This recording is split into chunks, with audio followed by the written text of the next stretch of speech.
প্রথম ওয়ানডেতে বাজে হারের ক্ষত মুছিয়ে দিতে বৃহস্পতিবার জিম্বাবুয়ের বিপক্ষে সিরিজের দ্বিতীয় ওয়ানডেতে মাঠে নামছে টাইগাররা। হারারে স্পোর্টস ক্লাবে খেলা শুরু বাংলাদেশ সময় দুপুর 1:30টায়। প্রথম ওয়ানডেতে জিম্বাবুয়ের দেয়া 141 রান টপকাতে পারেনি মেহেদী মিরাজের দল। 116 রানেই গুটিয়ে যায় প্রায় 17 ওভার হাতে থাকতে, যা জিম্বাবুয়ের মাটিতে দ্বিতীয় সর্বনিম্ন স্কোর টাইগারদের। সিরিজে টিকে থাকতে এই ম্যাচে জয়ের বিকল্প নেই বাংলাদেশের। টিম ম্যানেজমেন্টের সবচেয়ে বড় দুশ্চিন্তা দলের ব্যাটিং ডিপার্টমেন্ট।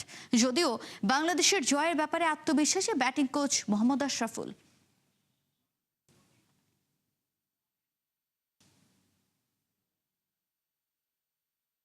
জিম্বাবুয়েতে আমরা লাস্ট ট্যুর 2022-এ এসেছিলাম, সেখানেও আমাদের স্ট্রাগল করতে হয়েছিল। এখনও আমরা আবার দুইটা ইনিংস টেস্ট ম্যাচে এবং এই প্রথম ওয়ানডেতে ভালো করতে পারিনি।